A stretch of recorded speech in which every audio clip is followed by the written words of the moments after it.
જે રીતે ભાજપ પૈસા, પાવર, પોલીસ, ઈડી, સીબીઆઈ, વહીવટી તંત્રનો ઉપયોગ કરીને જે રાજ ચલાવી રહ્યું છે, આજે ભ્રષ્ટાચાર સાઈડ પર રહી ગયું, મોંઘવારી સાઈડ પર, રોજગારી સાઈડ પર, પીવાનું પાણી, સિંચાઈનું પાણી સાઈડ પર, આજે લોકો પર જે પોલીસ વિભાગથી જે રાજ થઈ રહ્યું છે, એટલે સંવિધાન ખતરામાં છે, લોકશાહી ખતરામાં છે અને લોકોએ જાતે ઘરમાંથી નીકળીને બહાર આવવું પડશે.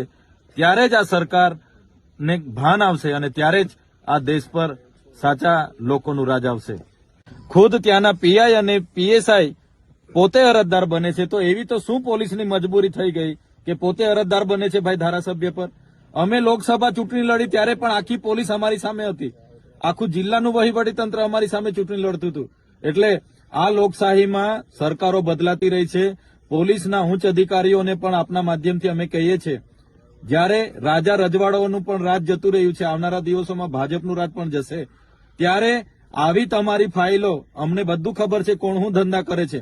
એટલે આ હપ્તાખોરી હોય કે એજન્ટ બનવાની સિસ્ટમ પોલીસ બંધ કરે, નહીં તો આવનારા દિવસો પણ આવશે.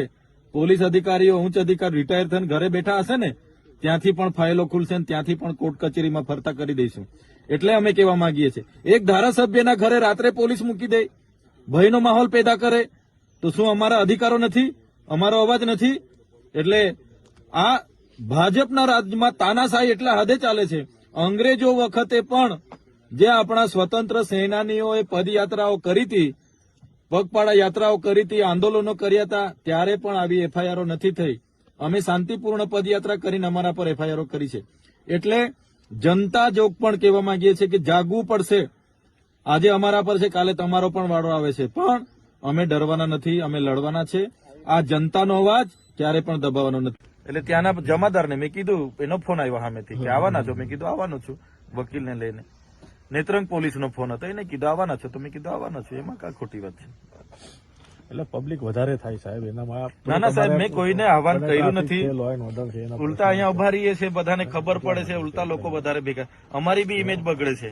લોકો થોડા બધા ભણેલા છે, એમને એવું થાય કે આ ચૈતરભાઈ હાથે શું છે બધું, પોલીસ સાથે જ ઘર્ષણ થાય છે.